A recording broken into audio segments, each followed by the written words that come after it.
Uma coisa que a gente sempre discutiu a respeito, né, de ter filho, paternidade, maternidade, é aquela concepção que hoje é muito ensinada, muito dada, de que é preciso ter planejamento para ter filho, que filho é muito caro, que filho demanda muito tempo, que é preciso estar com a vida plena e constituída para ter um filho, para criar um filho.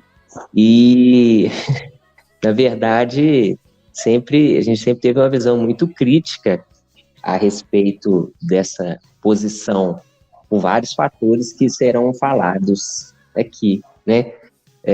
A princípio, né, levanta essa bola aí, né, você aí como mulher, como mãe, o que você acha dessa concepção aí, em geral, né? Depois a gente vai entrando nos detalhes aí.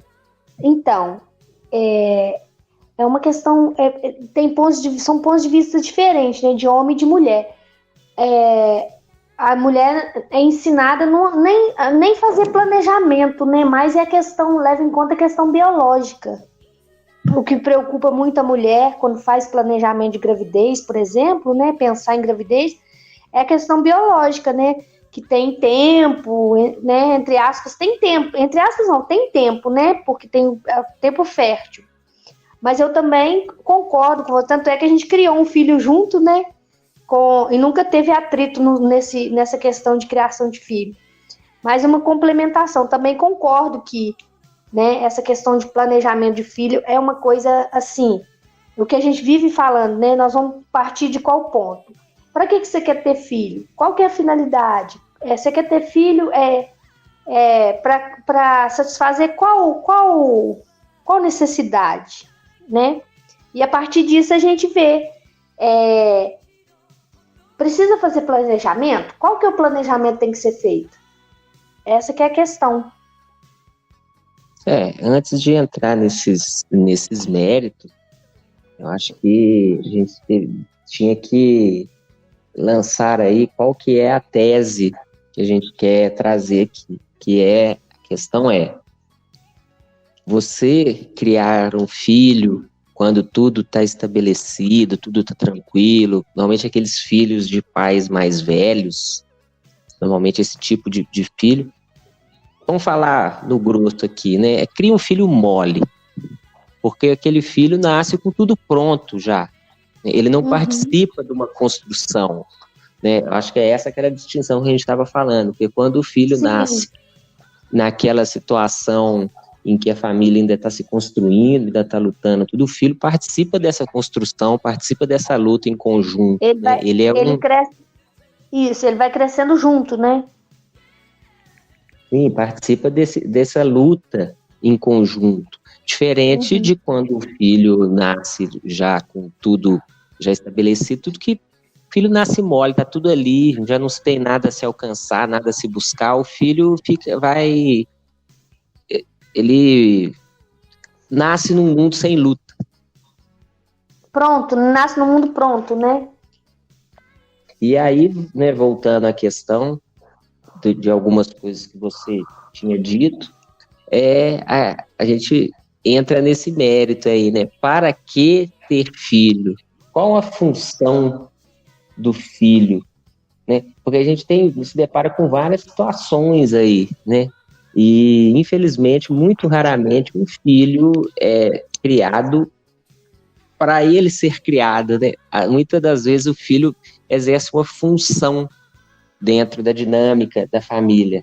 A gente pode elencar algumas aqui, né? Por exemplo, o filho como o bode expiatório do casal, o filho como um filho como um terceiro elemento que entra na relação de homem e mulher, né? São várias as funções que um filho pode exercer. Então, igual você estava falando aí... Vem o filho para salvar casamento, né? Muita gente tem filho porque o casal tá ali, já tem tudo, aí tem aquele vazio, vamos ter filho, né? Essa é uma situação que acontece muito, né? É porque quando se pensa, e as pessoas fazem muito isso, né, em se planejar o filho, e como só vou ter filho, quando isso, quando aquilo, a gente fica pensando, né, qual é a função desse filho numa dinâmica assim? Qual é? Depende, aí vai depender, né, qual grau que tá esse casal, né? Várias vezes o filho vem literalmente para ser a cereja do bolo, né, da vida das pessoas, do empreendimento do casal. Às vezes vem para um filho vai ser bom, vai ser uma companhia pra gente, um filho vai unir mais a gente. Tem esses vários pontos, né? Várias nuances, depende do casal, né? Da saúde mental desse casal, né?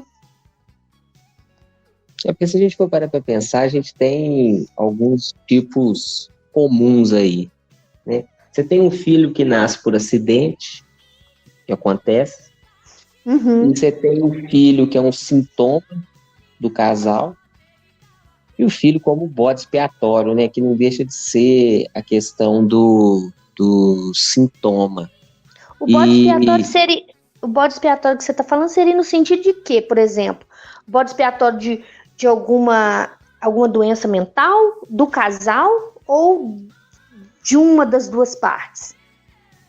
Muitas das vezes o filho entra numa dinâmica pessoal, seja do pai, seja da mãe, no seguinte sentido: quantas e quantas pessoas não justificam o fracasso da sua vida porque teve filho? Sim. E aí projeta toda aquela questão individual que ela tem nessa criança. A criança vira um bode expiatório da vida dela, né? Pode ser também que ela vai ser até assim, vamos ter uma criança para melhorar. Então a criança seria um fator de sucesso, talvez. Poderia ser nesse sentido também. Fator de sucesso, mas eu fico pensando muito nessa questão que é muito falada aí na internet, dos relatos aí de mãe narcisista, pai narcisista e os danos, né, que essa relação mórbida entre pais e filhos acarretam que faz na vida, né? Isso. Então, esse é um exemplo do que eu estou querendo dizer, como o filho, como um bode expiatório. O filho surge como um sintoma, né, do pai ou dos pais ou da mãe. Da relação, né? Sim, até como da própria relação, da própria dinâmica da relação. Nessa questão de dinâmica da relação, você veja, porque eu queria fazer uma diferenciação aqui, né?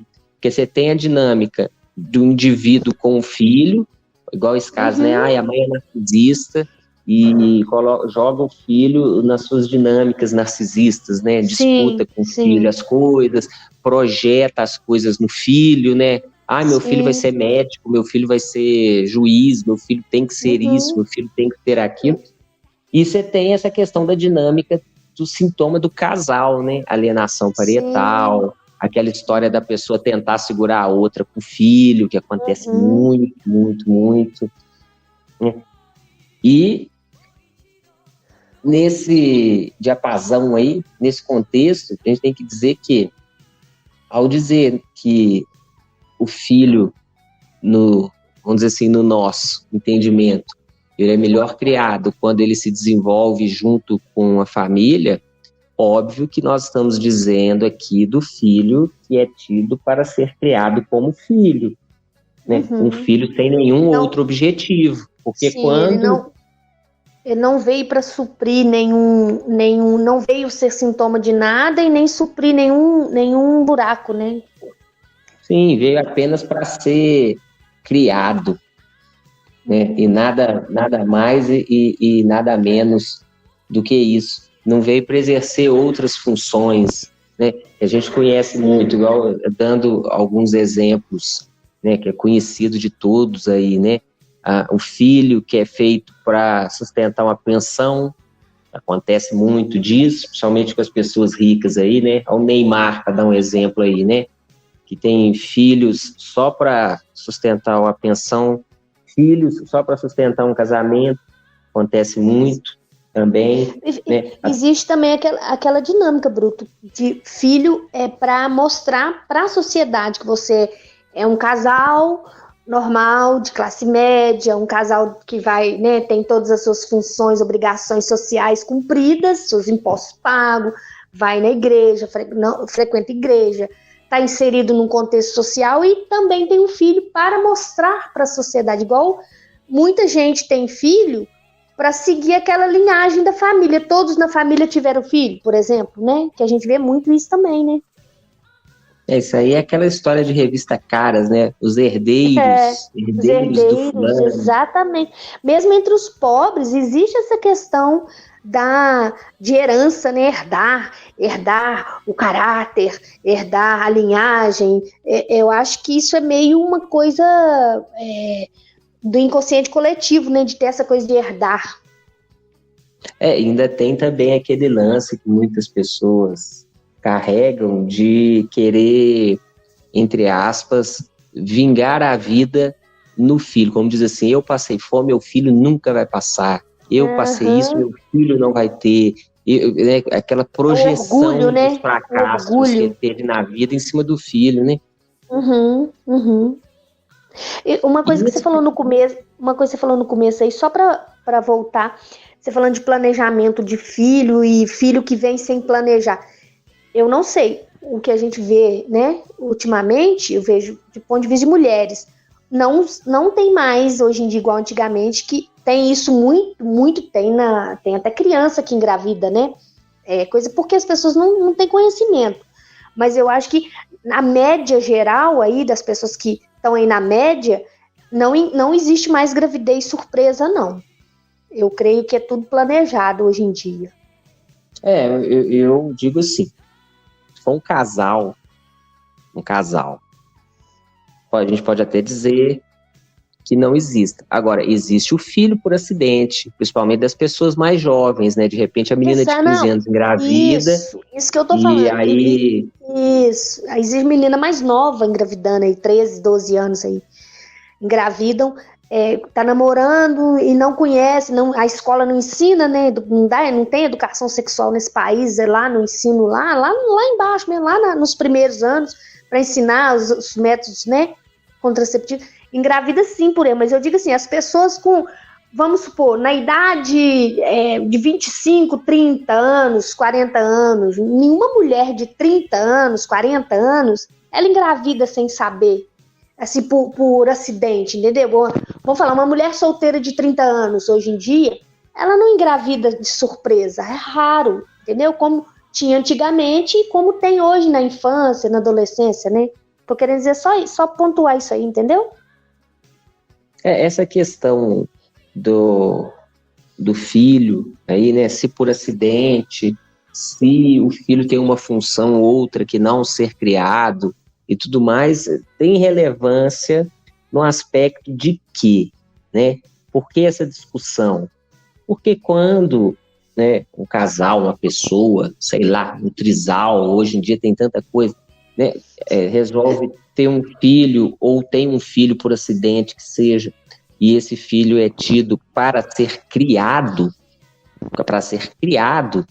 a família, seja ela composta por quem for, se por dois viados, por mulher, enfim, seja lá por quem for, a família toma a frente do cuidado do filho, porque o objetivo ali é cuidar do filho, adestrar o filho, educar o filho.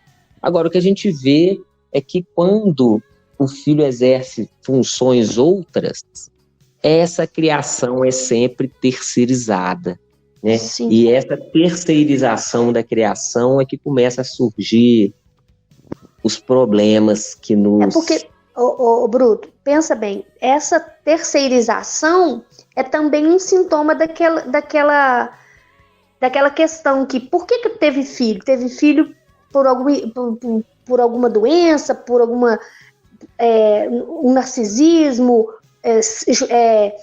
para manter casamento, para coroar ali aquela vida que já teve tudo e agora falta só um filho.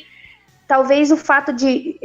geralmente são essas pessoas que delegam, né, que terceirizam. E talvez a terceirização, a gente pode observar, olha a terceirização de filhos. Aí você volta e vai descobrir por que terceirizou, entendeu? Você faz um movimento contrário, para você descobrir se o filho é para criar ou se o filho foi para alguma outra coisa assim, latente, entendeu?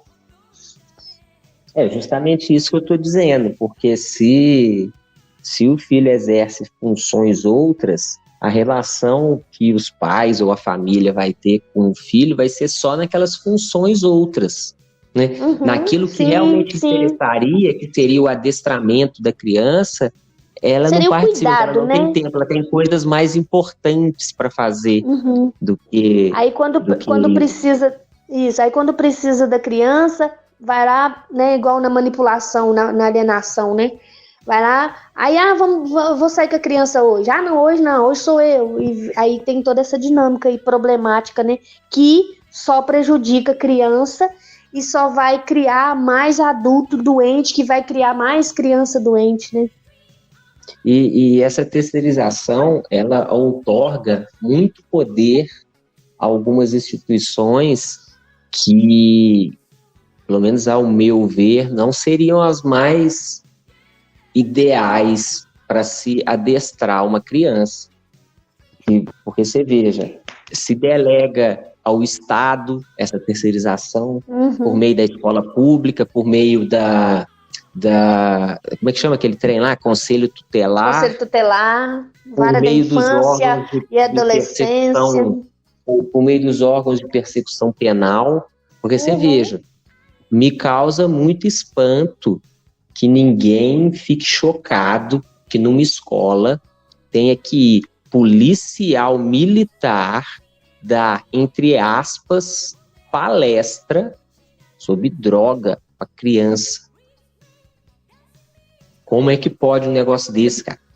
Né? Enfim, dá-se um poder muito grande ao Estado, e o Estado tem todo um cabedal de poderes no qual a educação, aliás, o adestramento da criança é delegado. Na verdade, o Estado, ele tem um viés punitivo, né? Desde a escola. Escola pune, cara. Escola é uma punição. Escola pública, eu estudei escola pública, eu sei, é punição. Ali a gente é tolhido, adestrado da pior maneira possível. Eu até não gostei de você falar essa palavra adestrado, porque fica parecendo que a gente tá assim, fazendo igual na escola mesmo, adestrando, né? Pondo a pessoa ali no cabresto, ali na linha, digamos assim, né? A palavra adestramento não tem nada a ver com punição, não. A palavra adestramento tem a ver igual com animal. É você treinar o animal para fazer aquela excelência artificial. Pois é. Porque você vai convir comigo que a aprendizagem da linguagem, a aprendizagem do uso do banheiro, a aprendizagem da alimentação, todas são formas de adestramento. É igualzinho regras animal. De etiquetas sociais, né? Sim, não são. Não só no sentido punitivo, não. É igual, por exemplo, ir no banheiro. Você tem que adestrar os seus órgãos ao segurar, a ir no lugar certo. É um adestramento igual de animal. No bom sentido. Eu não gosto. Aperfeiçoa, é só um nome. Tá, pode chamar então de educação. Se você preferir, pra mim, o adestramento me remete a coisa ruim. Mas só tô ressaltando, né? A questão, aí se desenvolve uma sociedade no qual os indivíduos são educados, então, já que você prefere esse termo, são educados pelo Estado e pela igreja. Aí eu concordo com a sua palavra. Aí eu concordo com a sua palavra adestramento. Realmente, a escola, a sociedade, a igreja, os órgãos de persecução penal aí, né? A justiça, os conselhos tutelares, etc. Eles realmente adestram as pessoas e põem a pessoa ali adestradinha para viver nesta sociedade aí, né?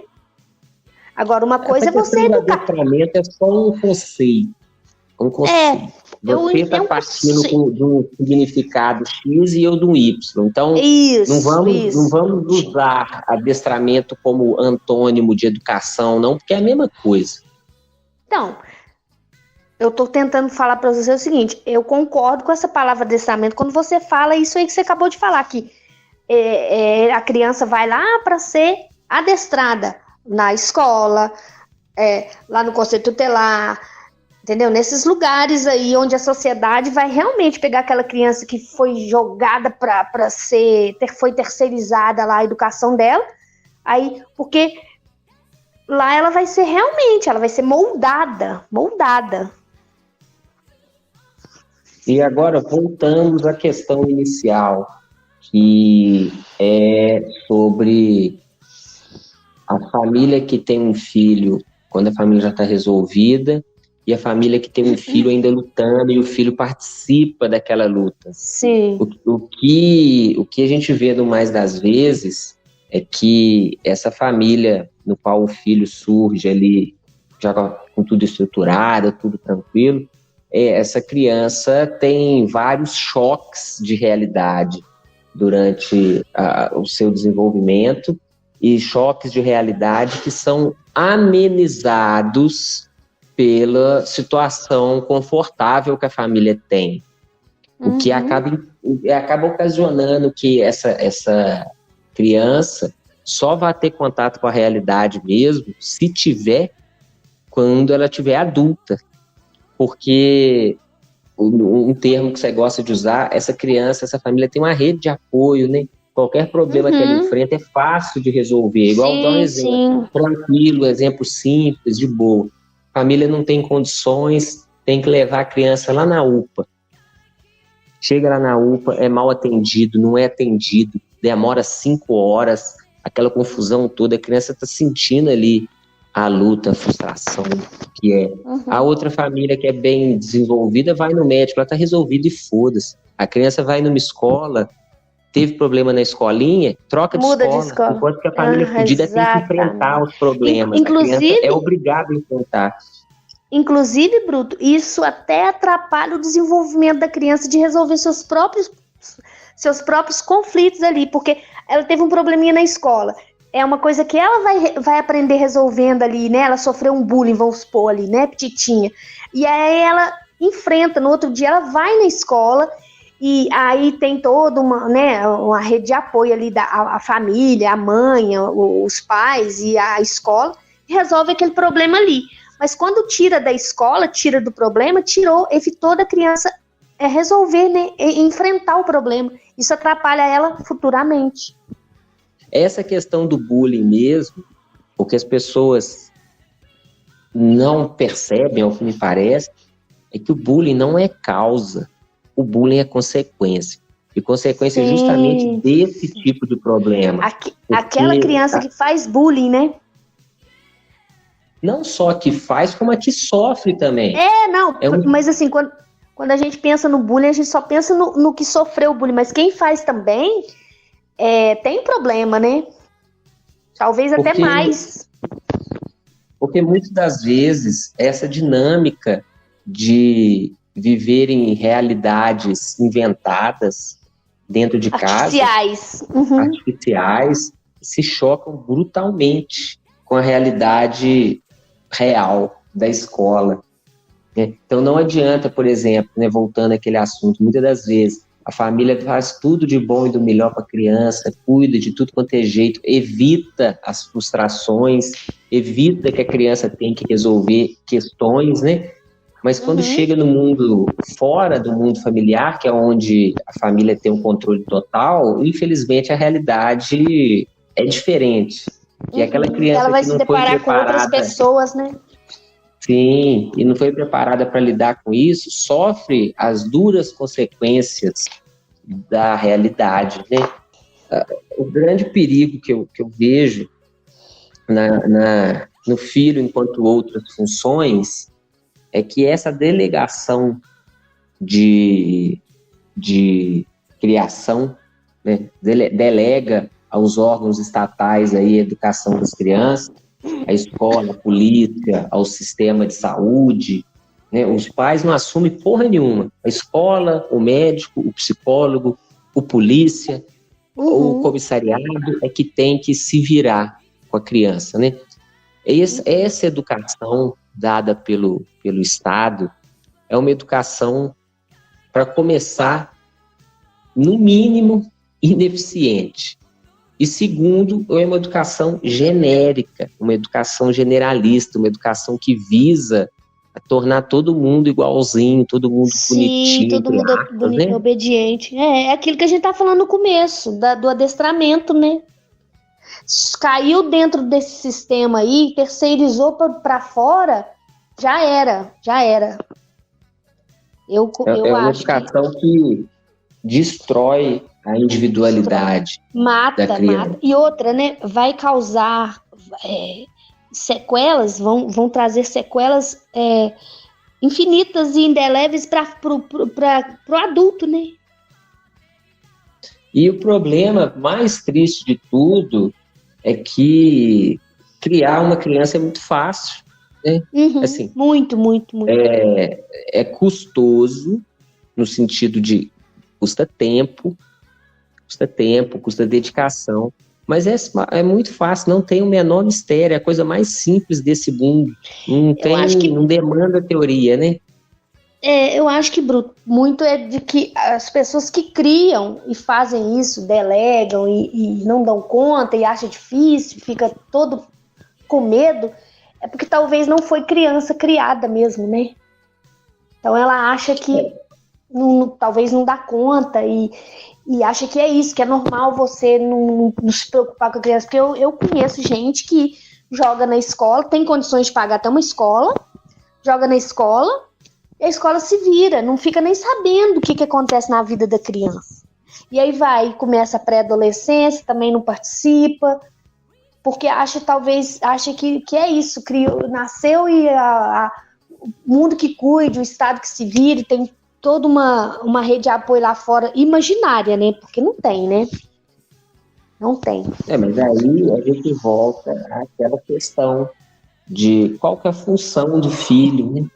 Porque se a função do filho for outra que não ser criado, então a única relação que os pais vão ter com o filho é dentro daquela função. Se for um filho por acidente, que é o que acontece muito, aí principalmente com o pessoal mais desfavorecido, o filho por acidente nasceu e foda-se. Agora, se tiver outras funções aí, o filho como bode expiatório, né, o filho como um elemento de doença mental dos pais, ou um filho como um elemento de doença entre os pais, ele só vai ser filho enquanto está naquele papel. Fora daquilo, ninguém se interessa. As pessoas têm coisas mais importantes para fazer do que ficar cuidando de menino, né? E a gente percebe uma coisa, né? É muita criança negligenciada. Criança foi há muito tempo negligenciada nas eras antigas, né, vitorianas e tal, mas depois a criança já participa ali da casa, mas participa, igual você falou, só na hora dessa dinâmica, né, que interessa para aquele mecanismo ali, seja que for, né, seja de projeção, seja de suprir alguma coisa, sei lá o quê, ou de ser objeto de disputa, né, porque dois egos disputando, né, então tem uma criança ali vulnerável, né, e aí a criança é negligenciada no resto, né. Porque ainda tem uma discussão ainda a respeito desse assunto, que eu acho que seria muito importante de colocar, é que as pessoas já passou da hora de largar essa compreensão infantiloide do mundo, de que pressupõe que o ser humano é um ser racional e que todas as decisões e tudo que ele faz é racional, e que o discurso consciente, o discurso manifesto dele é o discurso prevalente, porque uma coisa que tem que ficar bem clara, que as pessoas têm que deixar isso bem em mente, é que muitas das vezes o filho nasce com uma função mórbida, muitas das vezes o filho nasce com função de se lascar mesmo, isso é fato, verdade. Muitas das vezes o filho nasce com função de ser objeto sexual até, né? Para quem não sabe aí, tem uma cifra negra muito grande, porque a maioria dos abusos sexuais que são feitos dentro de casa, porta fechada, com pai, mãe, com tio, e há estruturas familiares inteiras construídas para passar o pano, para esconder essa situação. Isso existe, isso acontece. Tem um abuso que ninguém vê que é abuso, que é o que acontece muito com menina. Que o pai fala, minha filha não vai namorar. Vou estender o máximo para ela namorar. Ela vai namorar só depois dos 20, por exemplo. Isso é um abuso, cara. Não, e é impressionante em relação a isso. E não tem nenhuma... O pai não tá falando nada sexualmente ali. Não tá falando sexualmente. Não é igual o pastor, né? Não tá falando disso. Ele simplesmente fala, minha filha não vai namorar. Ou seja, ele tá... é um abuso de poder isso aí. Ele tá privando, né? Uma mulher, um corpo, de ter desejo, de viver viver a vida dela, porque com 14, 15, 16 anos, a gente já começa tem pais que não deixam a filha nem sair de casa nessa idade. Proíbe mesmo. Então, isso assim, não teve nenhum abuso sexual, mas isso é um abuso, né? Só para pontuar que é um outro tipo de doença, né? Que sobra para os filhos, né? Para a filha, principalmente, né? E eu retomo o que eu estava dizendo, mais uma vez. Por que é que um pai sente uma angústia, um ciúme tão forte da filha? O discurso manifesto, racional, vai dizer aí, não, é porque ele se preocupa com ela, não sei o quê. Mas a gente sabe, ele é homem, ele sabe o que os homens fazem. Esse velho discurso, né? Inconscientemente, isso daí é um desejo incestuoso sublimado. Sim. É isso. Ou seja, tem uma estrutura familiar mórbida ali. A criança é um objeto de desejo sexual inconsciente. O cara sente tanto é que se ele tiver um filho homem, ele não tem isso com o filho homem, não é porque ele é machista. Pelo contrário. O meu filho é garanhão, etc e tal, né? Não é porque ele é machista, porque ele aceita. Isso é o discurso racional, o discurso. Se você for ver o discurso esse é o manifesto, né? O que está no fundo é uma angústia sexual, é um ciúme sexual. Sim. Então, vocês viram, essa questão da família, da relação familiar, tem que Bruno, ter... Tem outro viés. A mãe... aqui nós não estamos fazendo julgamento de gênero, nem macho, nem fêmea, não. Mas existe mãe que infantiliza o filho também. Deixa não deixa ele crescer. Infantiliza ele justamente para ele não arrumar mulher. Para ele não casar, não ter filho, não paquerar, não sair. Essas coisas. E mais uma vez entra esse mecanismo inconsciente. Eu estou falando inconsciente, né? Não necessariamente no sentido psicanalista da coisa, porque eu não sou psicanalista, quem me dera se eu fosse estudasse essas coisas, né? Mas o que tem que ficar claro é que existe, sim, um discurso consciente, manifesto, e existe o inconsciente que está por trás aí, que é a real intenção da coisa. E você está falando em relação a isso, né? Quantas e quantas famílias não sabotam os filhos aí, né, por conta dessa estrutura aí? Sim. Sabotam por isso, esse discurso latente, escondido, que não somos psicanalistas, mas estudamos psicanálise. Sabemos o que tem por trás desses... A gente não sai falando por aí, eu vou infantilizar meu filho, tratar ele como criança, porque eu quero que ele seja o meu homem, não o homem de outra mulher. E o pai falar, eu quero que ela seja minha mulher e não de outro. O ser humano sublima essas coisas, porque não consegue passar isso pelo racional. O sentimento de culpa vai assolar a pessoa. Eu ia falar outra coisa e me perdi aqui, de outro mecanismo que tem também de infantilidade. Enquanto você lembra aí, eu dou um exemplo que coincidentemente eu vi agora lavando louça. Que eu vi um cara fazendo uma resenha de um filme da Disney, do Pateta. Nossa, sempre um filme da Disney, né? Super instrutivo. E esse filme é engraçado porque não é intenção do filme trabalhar isso. O que é mais impressionante é que os doentes mentais da Disney trataram isso como se fosse uma coisa bonita. A história do filme é a seguinte: o filho do Pateta, o Max, ele vai para a universidade e o Pateta vai ficar sozinho. Aí o Pateta fica triste do filho dele tá indo para a faculdade e largando ele sozinho. Até tem uma cena lá que o Pateta entra no quarto do filho dele, o quarto tá vazio, aí só tem um ursinho na cama, aí ele abraça o ursinho e chora, tudo. Aí qual que é a solução que o Pateta faz? A solução do Pateta é prestar vestibular, ou sei lá o que é nos Estados Unidos, e entra pra faculdade no curso do filho dele. Mentira! E aí ele vai estudar com então o filho. ele não tava triste, ele tava disputando, tava invejoso do filho, então. Não, mas, enfim, não sei se era inveja, não sei se era disputa, mas você veja, ele colocou uma questão dele, Pateta, acima da questão de criar o filho, porque quando ele vai para a universidade lá, aí ele faz várias atitudes lá que dá vergonha no filho, e essas atitudes ele faz não de caso pensado, ele não fala, vou fazer entre aspas, ele passar vergonha e querer ir embora, não é isso. Sei. Ele fala, Entendi. mas é aquela história, inconscientemente, né? Ele tenta sabotar. Ele boicotou. Tenta sabotar. Então, em nome de uma doença... E isso acontece muito, muito, muito nas criações. Muito. Pais sabotarem os filhos. Seja porque não quer perder o filho, quer que o filho fique junto, não deixa o filho voar, ou seja por esse mecanismo aí, né, da disputa. E mesmo disputas de ressentimento, no seguinte sentido.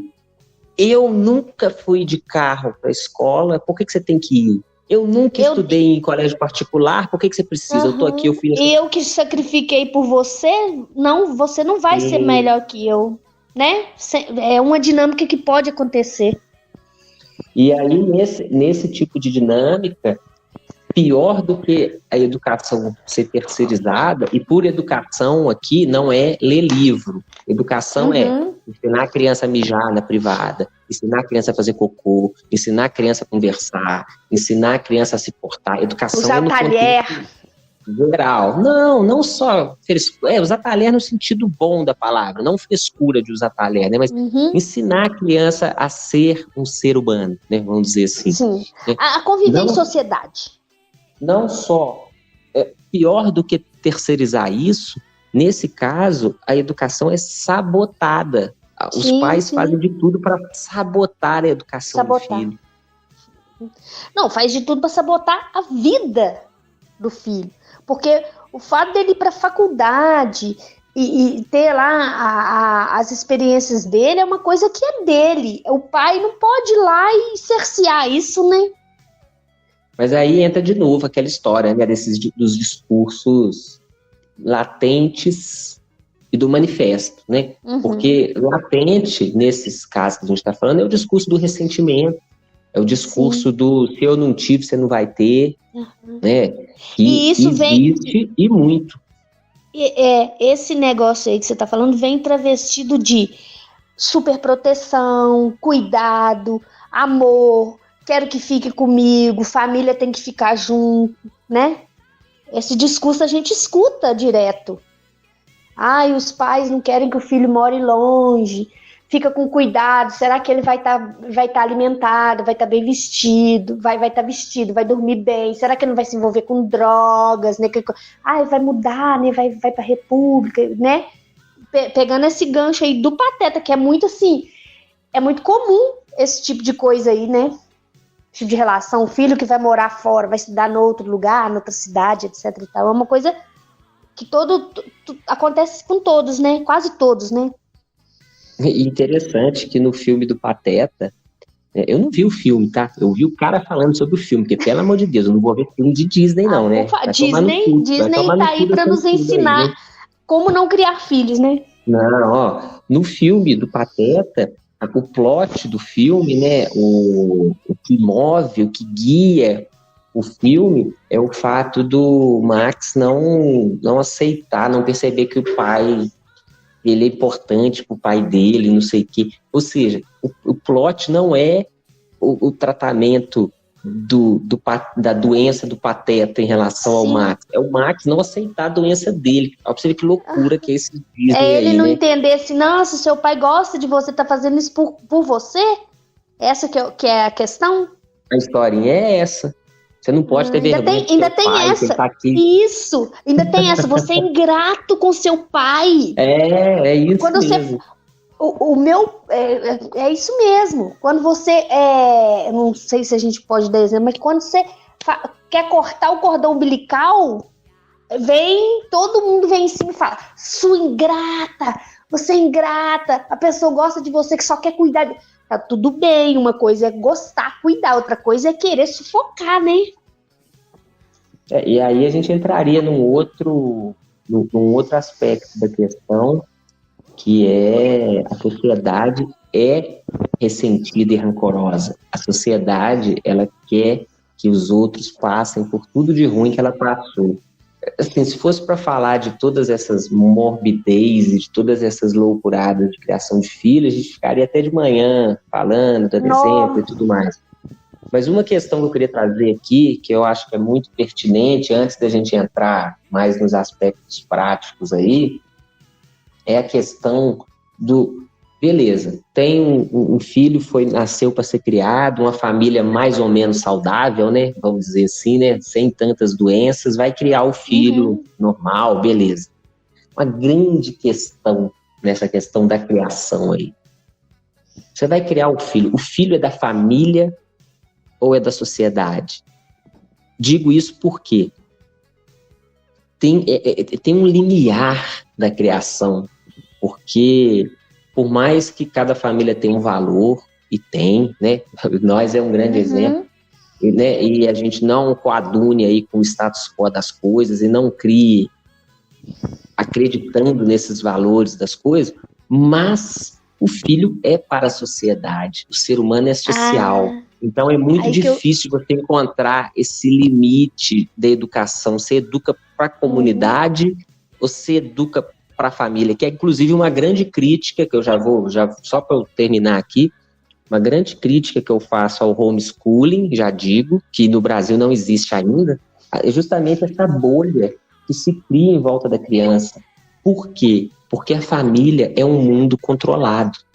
Dentro da família você controla o mundo, tanto é assim que... Você controla as variáveis, como diria lá na caixinha de Skinner, né? Sim. Eu volto a dizer aqui que existem famílias cuja estrutura da família é o incesto e o abuso infantil. Existe.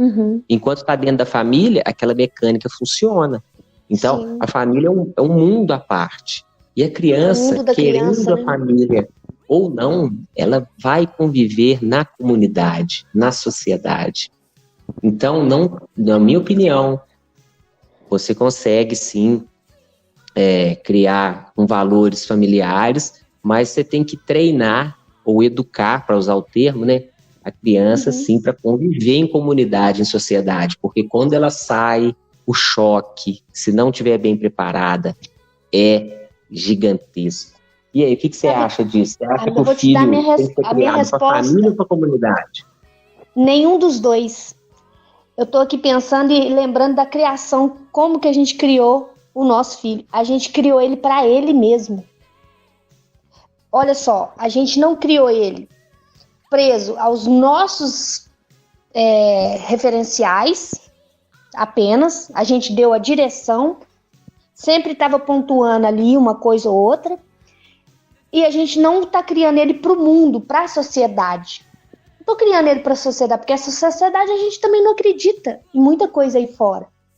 Então a gente deu a ele uma liberdade dele para ele se criar. Ele está sendo criado para ele mesmo. A gente deu todas as ferramentas para ele se descobrir. Tanto é que hoje a gente não tem problema. Ele se relaciona muito bem onde ele está convivendo, na escola, né, com as pessoas que ele convive numa boa. Ele sabe já diferenciar. Tanto é que você veja, quando ele conviveu com um pouquinho de gente diferente, ele viu coisas diferentes do que ele vivia aqui dentro de casa, coisas simples de casa, rotinas de casa, e ele soube ponderar direitinho. Ele soube que ele não podia confrontar aquilo ali porque era o jeito daquelas pessoas, mas também ele não perdeu o referencial que ele tem. Você entendeu o que eu quero dizer?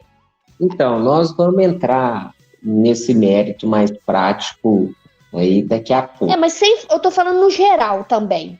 No geral, eu digo, eu volto e repito, a gente não cria ele nem pra família, não é ele, eu digo, filho a gente não cria nem pra família e nem pra sociedade.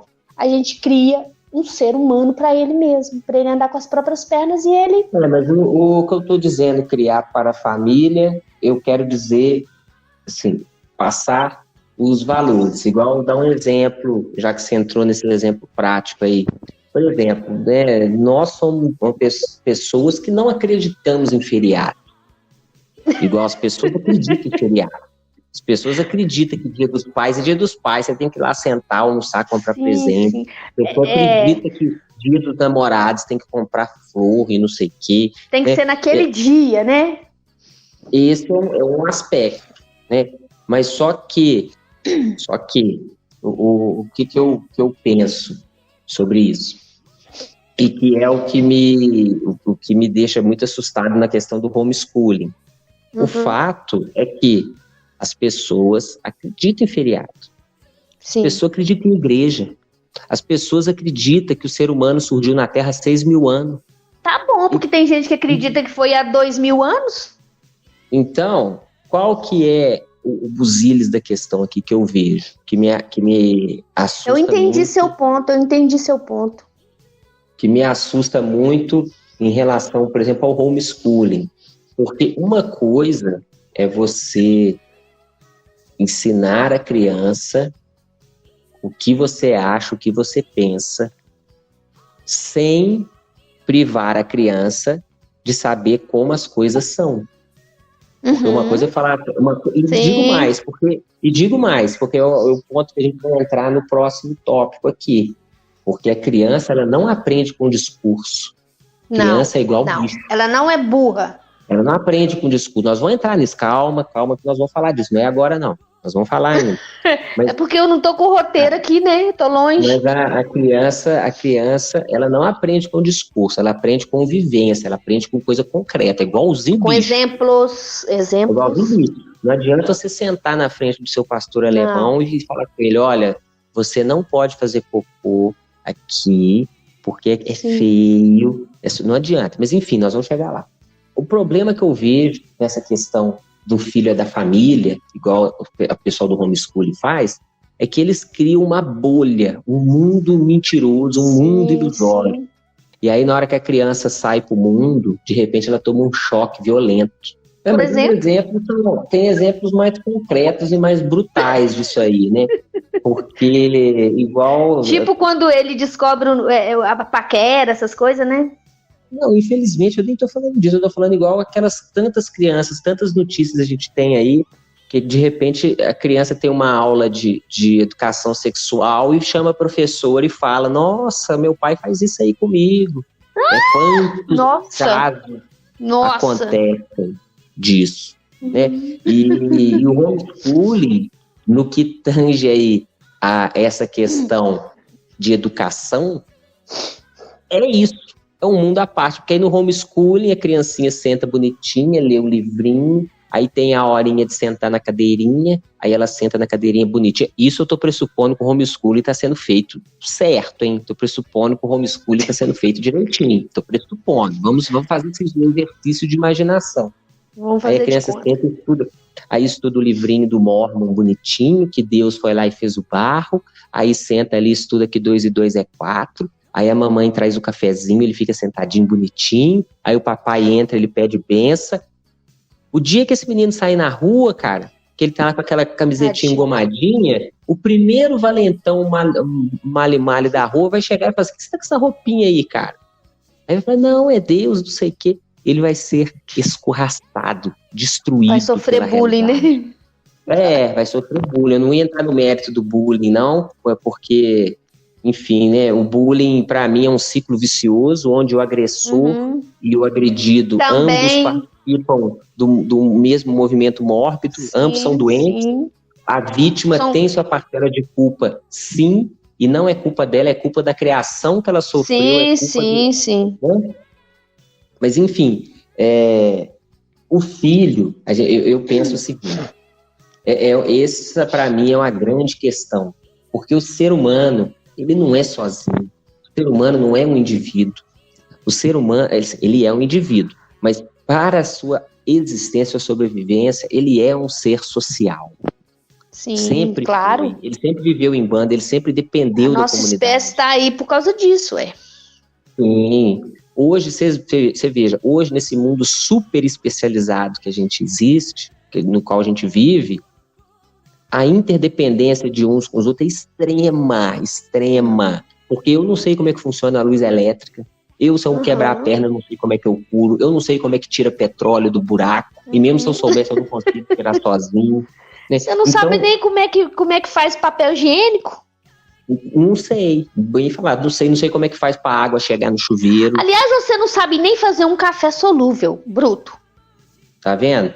Então, essa ilusão de que você vai criar o seu filho para você, cria um filho doente, mongoloide, Sim. Que não sabe. Por isso que eu digo, a gente cria ele para fora, para ele. Porque aí nós vamos entrar nos aspectos práticos agora. Porque a grande questão é, a educação é você fornecer ferramentas para a criança.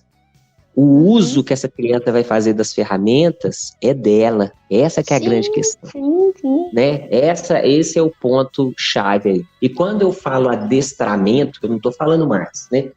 O adestramento é o sentido de fortificar, criar, cultivar e tornar forte potencialidades. E nesse ponto, uma criação de uma criança é igualzinho a você, aí eu vou usar o termo, você adestrar um animal, é a mesma coisa. Ninguém adestra animal fazendo discurso, falando mentira, fazendo joguinho, fazendo chantagem emocional. Você adestra mostrando, é assim, é aqui, e o efeito vem. E joga a bola para uma coisa que você falou, né? Que para criar uma criança, o primeiro, acho que é o ponto-chave. Você já falou isso, e eu vou repetir aqui. Mas para mim, acho que é o ponto-chave, o primeiro ponto de todos. Criança não é idiota. Você tem que tratar a criança como ela é, dentro das suas limitações, que claro que tem. Cognitivas, de cerebrais, neurais, etc, né? Mas sempre sendo sincero, falando a verdade, né? Criança não é idiota, cara. Criança, aliás, eu tenho para dizer aqui que criança é mais esperta até do que o homem velho, porque o homem velho, como ele vai sendo adestrado a mentir, ele vai perdendo a capacidade. Aí cabe a palavra adestramento. Ele vai perdendo a capacidade de perceber as coisas. Perceber o feeling, a intuição, né? A gente perde a intuição. Olha, sobre essa questão das crianças, tem 2 relatos aí. Eu sempre falo, né? Do Pablo Picasso, tem até no YouTube aí. O Pablo Picasso, aquele pintor, ele tem um vídeo dele velhinho pintando, um vídeo dele mesmo, que ele fala lá, né, que demorou 15 anos ou 10 anos, não lembro, para pintar igual profissional. E demorou a vida inteira para conseguir pintar igual uma criança. Primeira frase. E segunda frase que eu me lembro é o Nietzsche falando que o Nietzsche pegando do Heráclito isso, né? Isso, na verdade, ele tirou a ideia do Heráclito, que a seriedade, né, você ficar maduro, um adulto maduro, quando você alcança a maturidade de adulto, é quando finalmente você consegue enxergar as coisas com a seriedade de uma criança brincando, com a seriedade de uma criança nas brincadeiras dela. Interessante, né? Por que eu tô falando isso? Porque a criança não é idiota, cara. Criança não aceita discurso, chantagem emocional. Acha que criança não percebe que criança não percebe que o pai e a mãe estão se odiando, se matando ali e usando ela, cada hora um usa ela de um jeito, né? Não estou dizendo de pai separado, não. Pai que mora debaixo do mesmo teto, pai e mãe, que tem as crianças, né, para outros fins. A criança percebe, ela sabe. É o seguinte, as pessoas tendem a educar a criança de uma forma preguiçosa e mentirosa. Eu dou um exemplo fácil, claro, primeiro para começar aqui, né, falando do aspecto prático. Dona Clarice já levantou essa lebre aí. Para quem não sabe, né, a gente tem um filho já em plena adolescência, que está estudando ensino médio, curso técnico, faz curso técnico em mecatrônica, diga-se de passagem, estudando as matemáticas, que é as coisas doidas lá, e fazendo curso técnico, e que é uma pessoa comum, estuda, namora, toca guitarra, escuta música, enfim, é uma pessoa comum. Joga videogame. Joga videogame, no sentido saudável da palavra.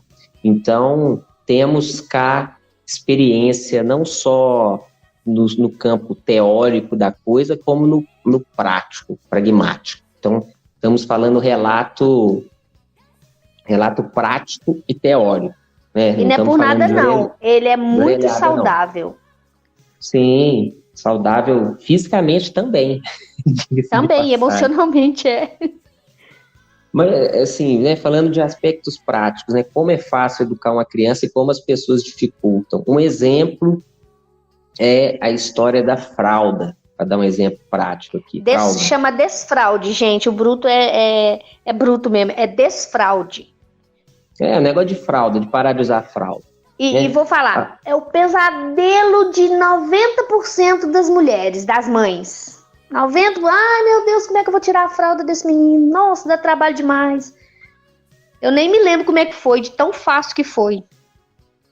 Porque normalmente as pessoas lidam com isso das formas mais esdrúxulas possíveis. Inclusive, a maioria das pessoas lida de forma de chantagens emocionais e comparações. Aí fala, eu fico tão triste quando você não faz na fraldinha, quando você não consegue. O fulaninho lá faz, por que você não faz também? Ai, mamãe vai ficar triste por você, mamãe vai ficar feliz. Ou seja, olha que loucura. E muitas das vezes vem o pai... Na cabeça da criança, aqui, ó, começa a projetar na cabeça da criança que o cocô dela deixa os outros felizes e tristes. Olha pra você ver o que já vai criando na cabeça da criança. O cocô, a merda que sai do cu dela, deixa os outros felizes e tristes e é objeto de comparação. Peraí, Bruto. Uma coisa natural, que comer, defecar, é uma coisa que faz parte do processo de ser humano, né? A questão é essa, um processo... a questão eu só tô falando mais bonitinho só. Um processo natural, fisiológico, inevitável. Fisiológico, essa é a palavra. Inevitável da vida. Uma coisa que todo mundo faz, todo mundo tem que fazer. E ainda bem que faz, né? De pequeno, a família, a mãe ou o pai já começa a associar expectativas e disputas em relação ao cocô. E com a intenção de que a criança obedeça. Aí já começa o seguinte, a criança não tem o controle certinho das paradas. Ela não foi adestrada. Né? Ela não tem. Ela ainda não tem o controle do esfíncter, essa que é a verdade, né? Aí se cria uma expectativa de vida ou morte, porque para as pessoas gostar de mim, eu tenho que segurar, eu tenho que fazer, eu tenho que isso e aquilo. Cria essa expectativa. Peraí, eu tenho que fazer ou não tenho que fazer, né? Não, eu vou explicar. Calma que eu vou explicar. Porque quem fez o desfraude fui eu, então eu sei como é que funciona isso.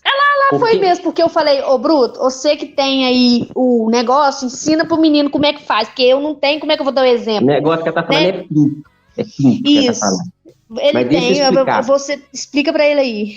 Porque o que acontece no desfraude? Acontece duas coisas. Eu fiz o desfraude. Quais que são as frustrações do desfraude? Para as pessoas comuns, tá? Não é pra mim, não. Nem pra nós, não. Para as pessoas comuns. A criança não segura quando tem de segurar. Ou seja, ela faz na fralda, ao invés de chamar para fazer na privadinha, seja lá onde for, e lá do outro, quando senta na privada, ela não consegue fazer, não sai. Por isso que eu tô falando, hora marcada, né? Não. É por isso, entendeu? Mas por que acontece isso? Porque cria-se uma expectativa violenta sobre um processo no qual a criança não tem controle ainda. Isso quando cria uma tortura, né? Um pesadelo. Que assim, você já fez na fralda, não era pra fazer, né? Aí, você não chamou. Ao invés de ensinar a criança a ter o controle do esfíncter, a fazer o uso do banheiro, não, ensina-se que existe uma competição entre pessoas que conseguem e não conseguem. Sim. E essa competição torna papai e mamãe feliz ou triste, ou seja, cria uma tensão, uma ansiedade para a pessoa cagar. E outra, ô Bruto, cria também uma questão assim, uma ansiedade de um fracasso, né? Eu não consegui. Eu não consegui fazer, né? E uma ansiedade em relação a um funcionamento básico do organismo. A criança entra em desespero se der vontade de cagar nela. Entra desesperada, não sabe se segura, se faz na calça, se vem, se não vai.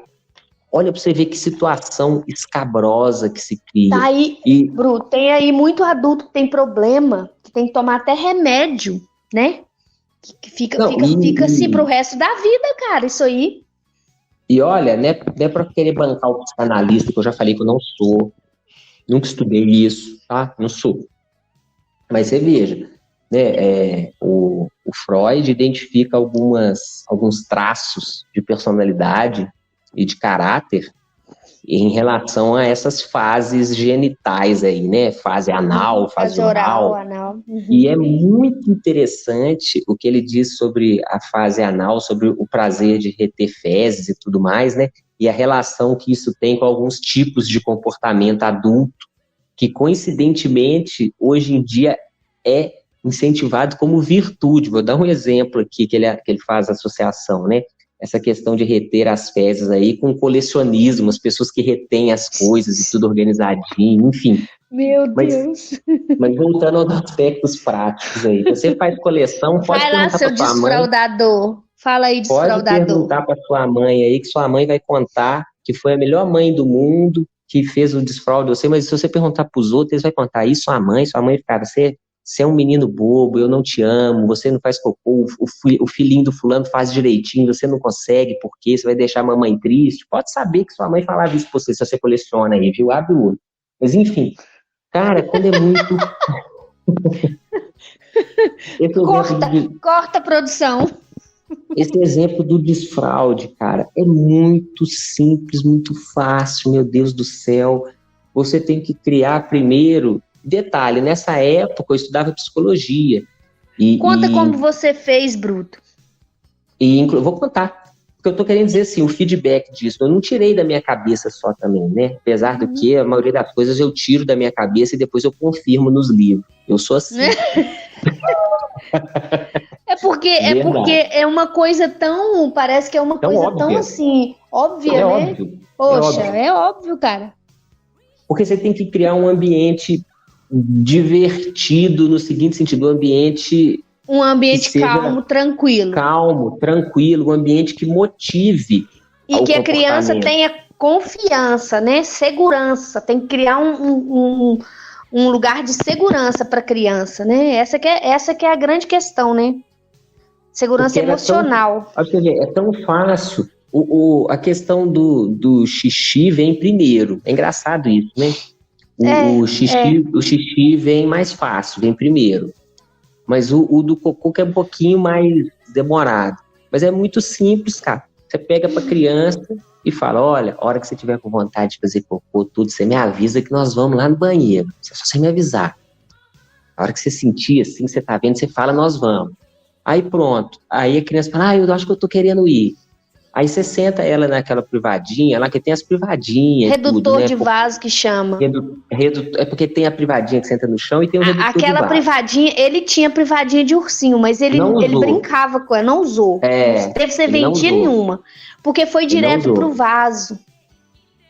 E aí sentou ali, muitas das vezes quando você está começando, não sai direto. Porque é diferente. O corpo está acostumado a estar com a fralda, não está acostumado a ficar com aquela bunda e outra. A privada é um troço grande, tem um buraco grande, com água dentro. A criança fica com com medo daquilo ali. E o desfraude tem toda técnica hoje em dia, né? Hoje, assim, eu digo que eu já não tô mais nessa fase, mas hoje eu vejo muitas mães tem toda uma técnica para fazer essas coisas com a criança e tal, né? A neurociência já tá aí super, entre aspas, avançada. Com todas as críticas à parte, com todo respeito, não precisa de neurociência para você ensinar a criança a cagar na privada. Eu tô falando críticas à parte, que hoje em dia hoje é tudo muito arrumadinho, é BLW para introdução alimentar, tem um monte de coisa, um monte de frufru, que no fundo, já tem assim, a época certa e tal. Só que o que acontece? Quanto mais cedo fizer o disso, claro que, né, uma criancinha de 8 meses, não dá pra você fazer desfraude. Mas tão logo ela começa a andar, já pode começar a tentar. A gente deixava ele muito sem fraldinha, mais livrezinho, pra já ir habituando, né?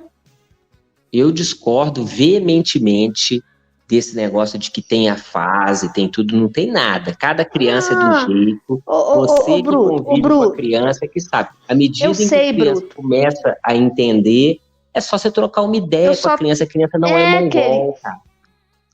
Então, Bruto, eu tô só dizendo que não tem isso. Hoje... meu menino chegou nos 8 meses e ainda não consegue. Cara, hoje não existe uma tábua. Não tem. Hoje tem, mentira. Não segue isso, não. Não é pra seguir. Eu não tô dizendo que é pra seguir. Eu digo assim, que tem. A gente foi descobrindo tudo que aconteceu de maternidade, foi descobrindo assim, indo naturalmente, porque a gente não tinha rede de apoio, não tinha YouTube na época, não tinha Instagram, não tinha mãe que ensinou, ainda bem, né? Mães que ensinaram pra gente, avós que passaram de pai para filho, não teve ninguém que passou, a gente foi meio assim no escuro. Hoje em dia não, hoje em dia tem assim livros e livros para aprender a fazer isso, só que a gente foi aprendendo mais naturalmente e sentindo, igual você falou, foi sentindo o tempo dele. Não precisa ter livro, não precisa neurociência, não tem fase. Esse negócio da fase é a pior desgraça que existe no crescimento da criança, porque incentiva a comparação. As fases do Piaget... O filho do Joãozinho... Não, uma coisa... não, mas eu tô falando de fases científicas, não tô falando que o filho da fulana e tal, não. Isso aí, nossa, mas mesmo sem assim, chance. Volto a dizer, não precisa ler Piaget pra você tirar a fralda de criança. Claro que não. Claro que não. Claro que não. Porque voltando ao que eu ia dizendo, que voltando, é só você chegar e falar com a criança. Ó, hora que você tiver com vontade de fazer o que você me avisa, nós vamos lá no banheiro. Você vai fazer lá, vamos lá. Aí a criança vai falar, não, eu tô com vontade, vamos. Aí sentou na privada, como é aquele ambiente, assim, estranho. Artificial, né? E meio assustador, porque você imagina a percepção da criança frente à privada, o buraco que a privada é, o tamanho, é tudo muito... É meio assustador mesmo, né? Aquilo. Senta ela ali e fica trocando uma ideia, conversando, cantando musiquinha, e cada um faz o seu esquema ali. E uma hora o cocô sai, mano. E assim vai indo.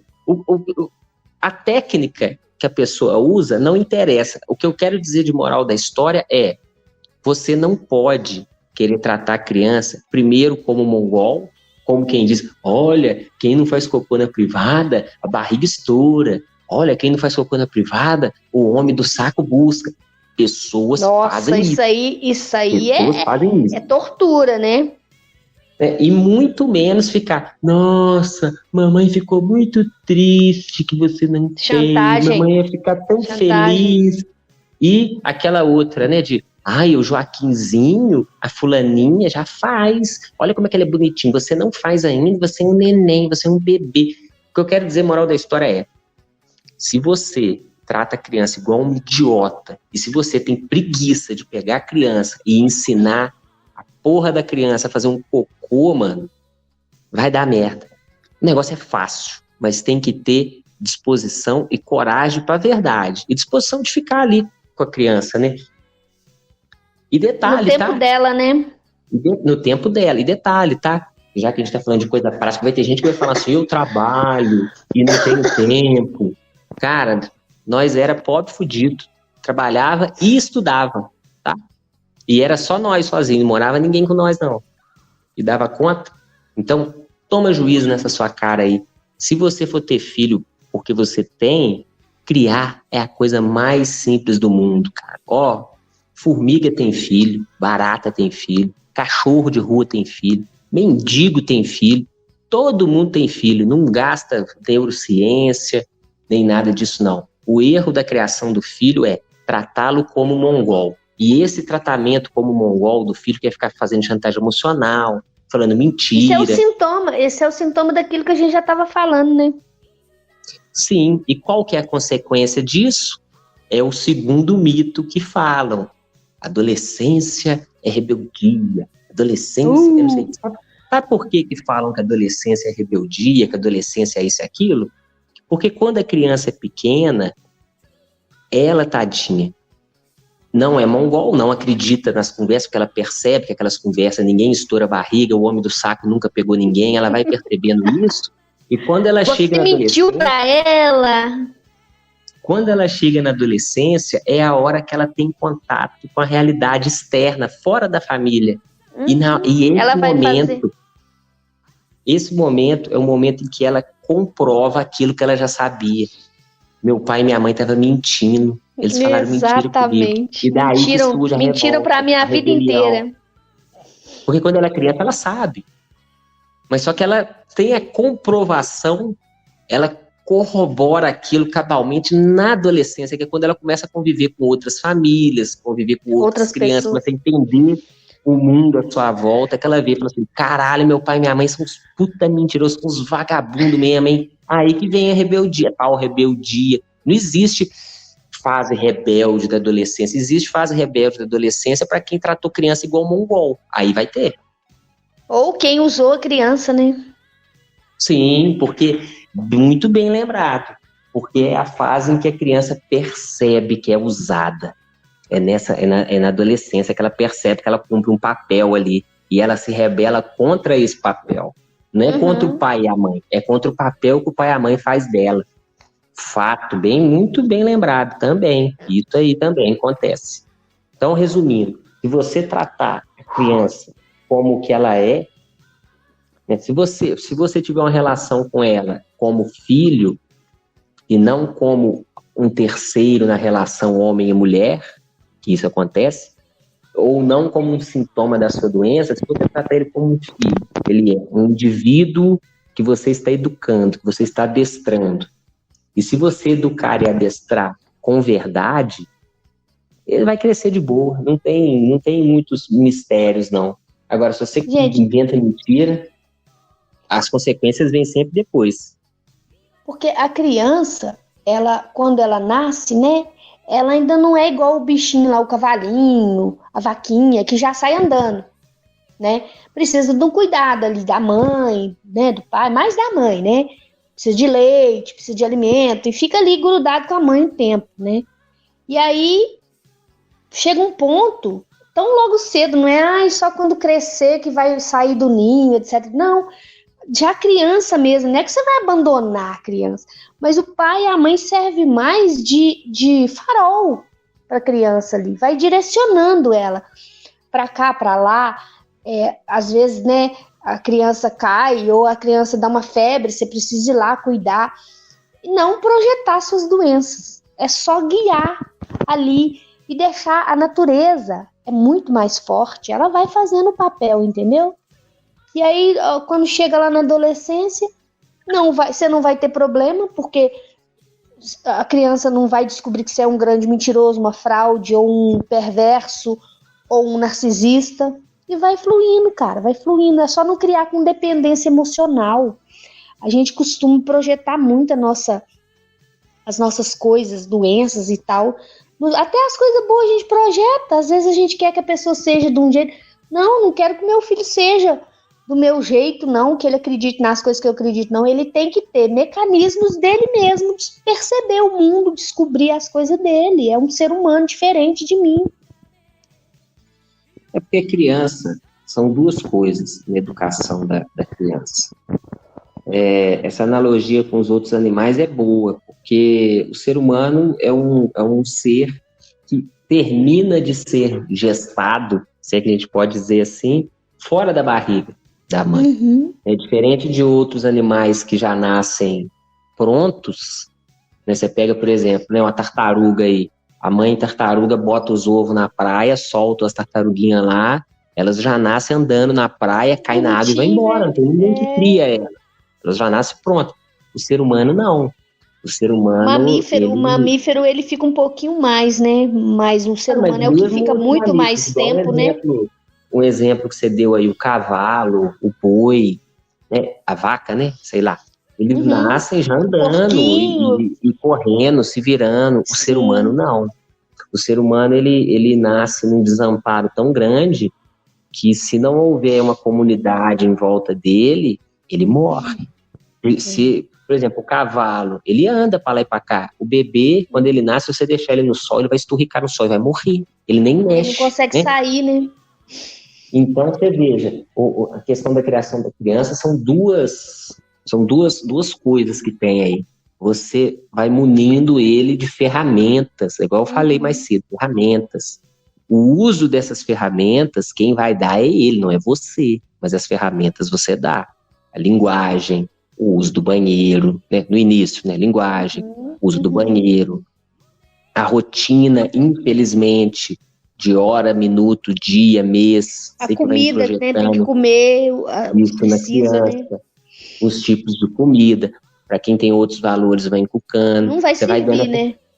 Você vai dando essas ferramentas. E a figura dos pais tem uma função que é muito específica, muito forte, muito importante, que é, nesse desenvolvimento, dar o caminho. Porque a criança ela tem uma angústia, uma ansiedade muito grande, porque ela não tem como decidir certas coisas, resolver certas coisas, que aí o papel é seu de falar, faz assim. É verdade. E isso não porque você está impondo, mas porque a criança ela não tem essa capacidade, infelizmente, e ela precisa de ter alguém. Você vai ensinando ela e dando confiança para ela de que ela, por exemplo, ela quer uma coisa, ela quer duas coisas ao mesmo tempo, às vezes, né? Eu faço isso, eu faço aquilo. E aí você fala, qual que você quer? Aí você percebe que ela não sabe ainda decidir qual, ela quer os dois. E ela, às vezes, ela tem que escolher um ou outro, né? É inevitável essa escolha. E aí ela precisa que a gente dê, assim, um norte, né? Ela pede, ela suplica para que você, o responsável, os pais, resolva. Cuidador, precisa de ter essa figura para resolver. E aí que vem um outro ponto da questão da terceirização, que é triste, porque a terceirização não resolve isso. Não, a criança fica negligenciada, fica. E eu digo de exemplos... Ela fica perdida. Exemplos bastante idiotas, igual eu vou dar um exemplo nosso aqui. Amanhã eu não sei se eu vou na aula ou se eu não vou. Não interessa se a resposta é sim ou não. Interessa é você dar a resposta. Você vai falar assim, não, amanhã você vai sim. Tá resolvido. Ou senão você fala, não, amanhã você não vai.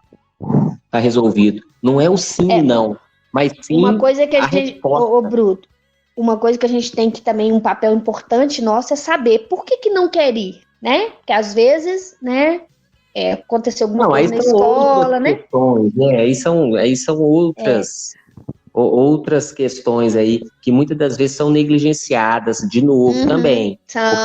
Porque aí manda a criança, manda a criança, não sabe o que aconteceu, né? Aí a criança não tem nem coragem de contar o que aconteceu. Por quê? Porque ela já é tratada assim como não tem respeito, não tem aquela entrada, aquela abertura para ela falar, ela não tem segurança. Então ela só fala que não quer, começa a chorar.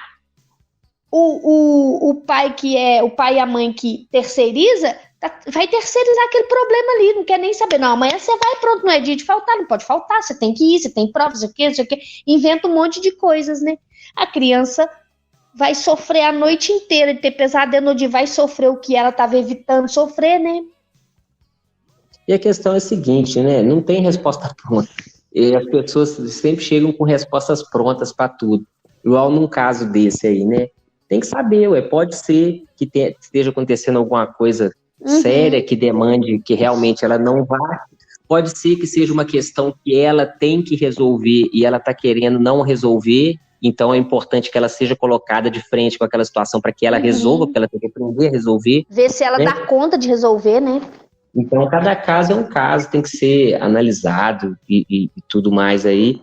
Mas o importante aí dessa questão da criação do filho, partindo do pressuposto, né, que é uma criação saudável, repito de novo, porque se for filho como bode expiatório, filho como acidente, filho como que for, se for, aí já não tem nem como, aí já fudeu mesmo. Aí, for, por exemplo, aí você imagina uma criança que é negligenciada e ela fica na casa de algum parente ou fica numa creche e tá sendo abusada lá e não quer ir porque tá sendo abusada, mas não sabe falar. Aí manda pro abusador, obriga a criança a ir sem saber, né? Acontece muito isso. O que tem entendido aqui, repito de novo, é que é preciso acabar com o mito de que o ser humano é um ser racional que se pauta por critérios racionais conscientes. Por quê? Porque muitas das vezes a negligência em relação ao abuso sexual por parte de parentes, por parte do poder público, dos agentes envolvidos, estão envolvidos justamente por uma satisfação. A criança é colocada naquela situação e é deixada naquela situação Sim. por questão dos envolvidos. Tem gente na escola que tem atração por crianças, sim. Tem gente no conselho tutelar que mexe com o conselho tutelar porque tem atração, sim. Tem gente que tem filho e trata o filho porque tem atração, sim. Então, muitas das vezes, aquele desejo sexual que a pessoa tem, que não se torna consciente na cabeça de um, é satisfeito expondo a criança nessas situações. Existe através isso, de um terceiro, né? Isso. É realizado através de...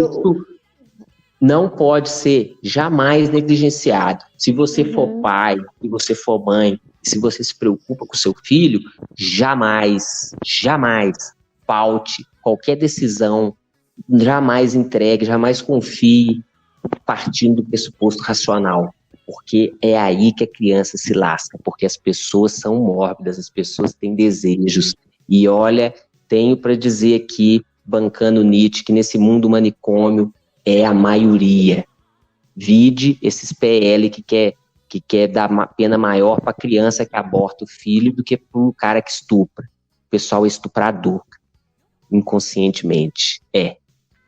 Então, quando você tiver relação com os poderes instituídos, com as outras pessoas, parta sempre desse pressuposto. Abre o olho aí, meu amigo. Mas o que eu ia dizer aqui, antes de a gente desviar o assunto, é que se for uma criação saudável, criação de filho é pura e simplesmente, não trate ela como idiota. Seja sincero e pragmático. Diga para a criança, você não vai ali porque ali tem pedra, você vai cair, vai se machucar. E você não vai. Você não vai firme, por conta disso. Assertivo. Você não vai. E ponto final, acabou, cara. Não diga você não vai porque eu vou ficar triste, não vai porque o bicho-papão vai te pegar, não vai porque a polícia vai não sei o quê, não vai porque o papai te ama. Não, você fala, olha, ali tem pedra, você vai cair, você vai se machucar. Você não vai. E ponto final, acabou. Tem que ser firme. Firme, mas racional é fogo. Eu acabei de falar, né? Firme, mas verdadeiro. Não trate a criança como uma mongolóide, que ela não é. Ela sabe que não tem bicho-papão, ela sabe que a polícia não pega ninguém, ela não vai conseguir sentir a firmeza em você, porque ela vai pensar assim, puta, meu pai é tão cuzão que ele tem que mentir pra mim pra eu fazer as coisas. Ele é um cuzão, ele não, você entendeu? Você perde a sua moral, sua autoridade, falando essas mentiras, fazendo essas coisinhas aí. E preste atenção, hein? Criança não aprende com você falando, ela aprende com o seu exemplo, ela te vê fazendo e faz o que você fez. Esse é um grande ponto também, que não adianta falar nada. Às vezes você fala, ela fica falando. Aí vai o outro cônjuge lá, faz uma coisa, ela segue, é o exemplo. Exatamente. Criança é igualzinho cachorro.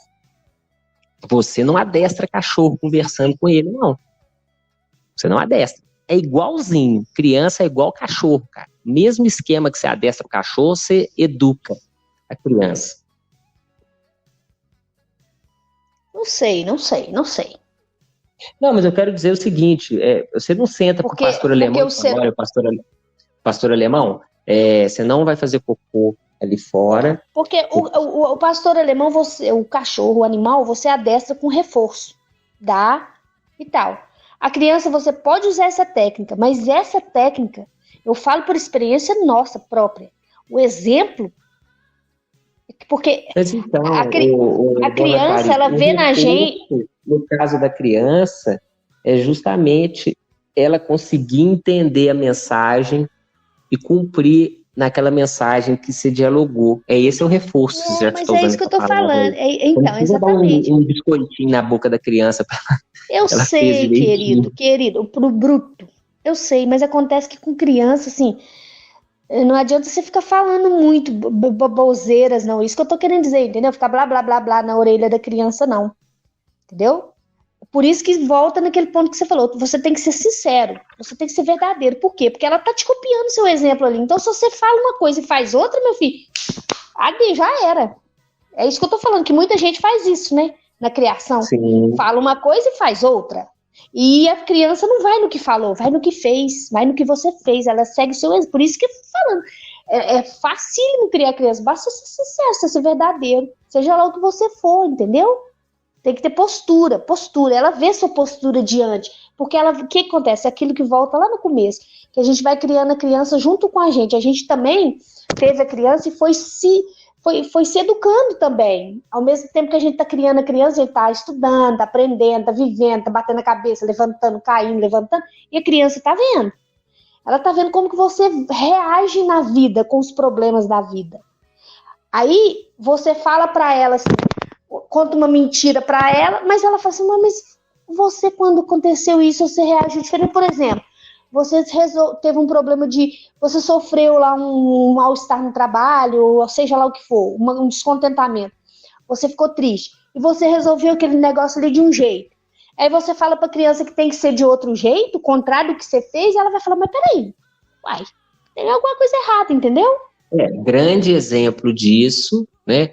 São aquelas famílias que dá chilique com a equipe e tudo, resolve tudo na gritaria, na porrada, não sei o quê. Aí, quando vê que o comportamento reproduzido na criança, repreende a criança, né? Fala, nossa, que feio, você não pode fazer assim. Sim, e aqui, só pra você vê, né, encerrando esse assunto, você vê que a gente volta ao início dele, porque realmente, né, a criança aprende com o que ela vê acontecendo, e não com o que é dito sobre o que acontece. Né? Sim. E por isso que eu reafirmo... Porque ela não é burra, ela não é boba, ela percebe as emoções dos pais, ela sente junto ali. Por isso que eu reafirmo aquilo que eu disse no início, de que entendo eu que um filho, para ser criado forte, para ser criado de uma forma positiva perante a vida, é mais fácil quando ele nasce numa família que está se criando, se desenvolvendo, porque ele é criado em meio a essa luta, ele participa dessa luta, ele vê essa luta, enquanto que o filho, quando é criado numa família já bem estabelecida, tudo certinho, tudo planejadinho, ele tem aquelas coisas como dada, ele não imagina que aquelas coisas foram fruto de luta que foi, né? Ele já nasce com aquilo dado, e de repente quando ele cai na sociedade, que ele percebe que as coisas não são dadas como ele foi criado... E ele vai ter que correr, né, atrás, vai ser difícil, aí ele fala, poxa, parecia tão fácil lá em casa, como é que me enganaram, né? E talvez esse ponto E esse é uma puta sacanagem que faz com a criança, né, mentir pra ela. E talvez esse ponto seja um dos tantos fatores, né, que levam à situação que a gente vê do jovem adulto hoje em dia, né, que é tão criticado aí no mercado de trabalho, porque não estuda, não corre atrás de nada, né? Talvez esse seja um dos pontos, né? Um dos efeitos colaterais, né? Sim. Mas e então, aí, o que você tem para fechar aí, suas palavras finais sobre esse assunto? Não sei, eu tava pensando aqui num exemplo bem tosco, bobão, de como que é mentir pra criança. Por exemplo, você tá no supermercado com a criança, aí ela fala assim, ah, quero um refrigerante. Você fala assim, não vai comprar besteira. Aí no seu carrinho tá cheio de cerveja, entendeu? Aí, pô, comprou, comprou besteira pra você. Mas por que não pode comprar para entendeu? Aí você tá tentando pôr a criança pra ser saudável. Ai, não toma refrigerante, não sei o quê. Você entendeu? Assim, isso é uma mentira bobinha. E eu considero bobinha, né? Não, mas não é uma mentira bobinha. É justamente isso. A criança, ela não é idiota. Eu tô Ela dizendo tá assim, esse é um vendo. exemplo bobinho, porque se a gente for pensar bem, por exemplo, no caso que a criança é criada, a gente tem uma criança e vai construir na vida junto com ela, e vai ficando, todo mundo vai crescendo, ela fica ali adolescente, igual o nosso caso aqui, por exemplo, né? Claro que a gente não tem que passar as frustrações, por exemplo, os boletos para pagar, a gente não tem que falar, nossa, esse mês está super apertado, não sei o que eu vou fazer. Você não tem que passar isso para ele, para a criança, né? Porque isso não é responsabilidade dela e vai só gerar ansiedade. Mas você tem que ensinar, de certa forma, já mostrar para ela como é que é, né? Que ela já tá vendo, você não tá, nem tem como, você pode omitir dela, mas ela vai perceber que, nossa, esse mês tá mais difícil aqui em casa, poxa, aqui tô vendo que não tem certas coisas, nós não estamos passeando, não foi dar uma voltinha e tal, né? Então, assim, tem que tomar muito cuidado também, né, de essa questão aí, a gente tem que, claro que não, ser honesto, ser verdadeiro, ser sincero, não quer dizer que você vai ser franco, chegar e falar, ó, menino, o negócio aqui é desse jeito, ou, por exemplo, que a gente tava comentando aquele dia, você ser honesto com a criança e explicar para ela como é que funciona as coisas e sempre responder assertivamente, não é falar, chegar para ela e falar assim, ó, vem cá pra você ver como é que é sexo, e mostrar, né, entendeu? Tem um limite aí, né, nós estamos falando assim, tudo tem um bom senso, acho que é isso que Não, eu a queria falar. questão é ser assertivo e verdadeiro na realidade da criança. Porque Isso. tem assuntos que não pertinem à Uhum. criança, né? Igual a criança vai falar assim, eu quero comprar o pirulito, não sei o quê. Você fala, não vai comprar. Não é você sentar com a criança e falar Hoje assim, não. olha, não vou comprar o pirulito, porque Mostrar a planilha dos é boletos. isso, tá aqui a planilha de Excel, nós estamos ganhando tanto, gastando tanto, né? Não é isso. E outra Uhum. coisa que eu estive pensando aqui para finalizar a minha fala sobre essa questão tão intrigante, né, de criação de filhos aí, que quando eu digo falar a verdade para criança, por exemplo, você não vai lá porque ali tá cheio de pedra, você pode cair e se machucar, então você não vai. Não é no sentido de falar com a criança, pelo amor de Deus, olha, papai não está deixando você ir, mas é para o seu bem. Não é Isso, nem isso. não é uma condescendência, é simplesmente Isso. falar, você não vai por isso, e ponto E final. nem, e nem É isso. proibir por proibir, né, Bruto? Que tem muita gente, por exemplo, o filho tá lá pré-adolescente e vai no cinema com os colegas. Aí você tem aquela preocupação, né? Tô numa cidade maior e ele nunca foi no cinema, aí você fica meio com aquele coraçãozinho ali. Mas você não vai impedir a criança falar, você não vai. Ah, mas por quê? Porque eu não quero. Entendeu? No sentido, igual você estava falando, né? Do ressentimento. Você passar o seu. Eu nunca fui em cinema, por que que ele vai, né? Então, assim, Aí eu tem volto a todo um dizer, contexto. isso quando a gente fala de criação de criança, que a gente está dando exemplos práticos, tudo é partindo do pressuposto de uma criação saudável. Porque igual nesse Uhum. exemplo aí, é aquele velha questão da criação mórbida, porque está projetando na criança questões que é da pessoa, Sim, sim. né? Você Porque não está preocupado com a é uma segurança, coisa, só a segurança da criança, né? Tem outras coisas aí latentes, outras coisas outras nuances que te fazem falar não com a criança, um não de cima para baixo, um não unilateral, né? Que não cabe discussão, né? porque como foi dito, né, a criança saudável é aquela criança que é tida como filho. Ela não é um elemento da relação homem e Uhum. mulher, entre pai e mãe, e nem é um elemento das projeções doentias do pai ou da mãe, Sim. que é o que acontece muito, igual nesse exemplo aí. A pessoa tem um problema dela em ir nos lugares, sei lá, o que seja uma angústia, ou seja lá o que for, um despeito, um ressentimento, vai saber o Sim. que é. E Uhum, aí quer uhum. projetar na criança. Não, é muito perigoso, não Sim, vai, não faz isso não. Sendo que quem sim. tem problema é o É pai ou a mãe, ela. e não a Uhum. criança, né? Assim, a gente falar um exemplo assim, olhando para trás, a infância, o filho que a gente criou, como que a gente criou um filho? Não lembrança específica, mas eu digo assim, de tudo, no geral. Por exemplo, hoje eu vejo muito relato de mãe falando assim, ai, nossa, a amamentação para mim foi um terror, o parto foi um horror, ai, nossa, eu quase morri, doía muito. Ai, quando o menino, porque o que acontece com a criança? Ela tem saltos de crescimento. Isso é nítido. Então, por exemplo, tá um bebê de um mês, de um dia, é uma coisa. O bebê de 3 dias, ele já é outra diferente, ele tem outras demandas. Porque ele vai desenvolvendo, né? Então tem o tal da cólica dos 3 meses. Ai, meu Deus, eu não dormi. Não sei o quê.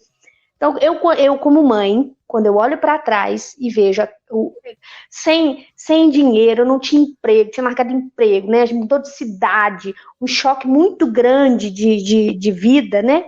Esse negócio da criação. Quando a gente olha no geral, não é difícil. É isso que eu queria dizer, não é difícil. O mais difícil é lidar com, né, com essas questões de gente intrometendo, essas coisas todas. Não é difícil financeiramente. Não achei difícil financeiramente, não achei difícil fisicamente. Claro que cansa, né? O neném exige muito. E depois as preocupações e tal, mas vai, isso que eu queria dizer, entendeu? O que você acha disso?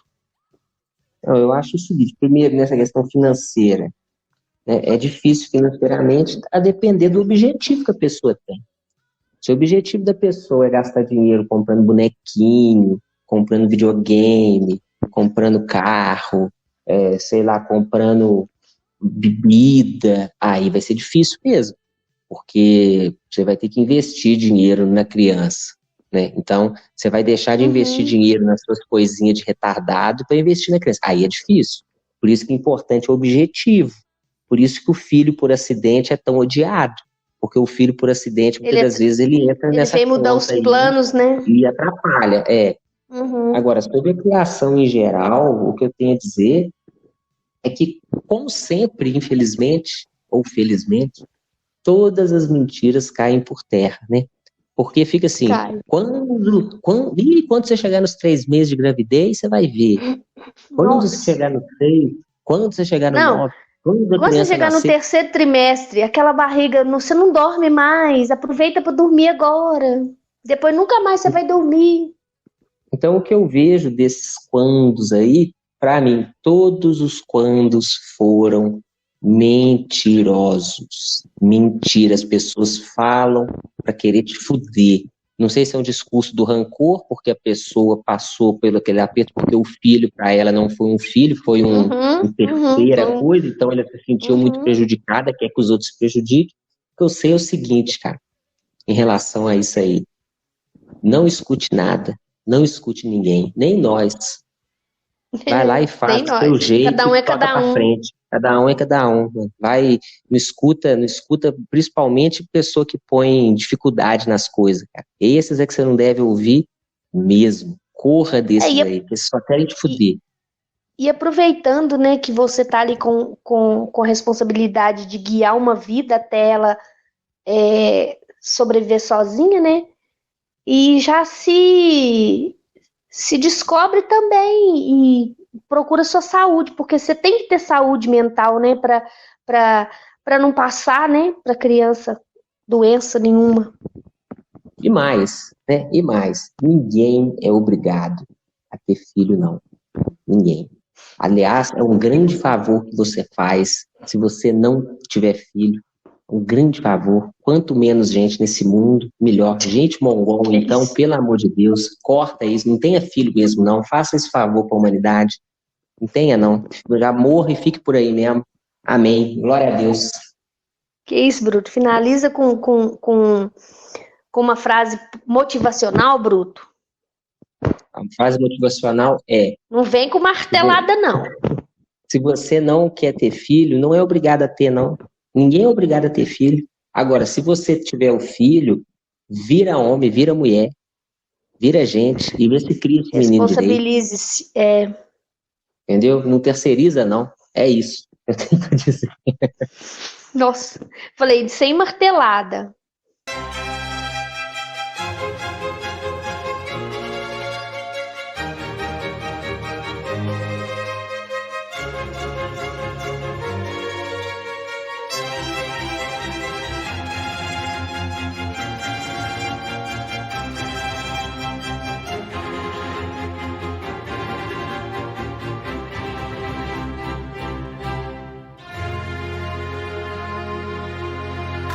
This is Sun Wind Alpha for information Delta.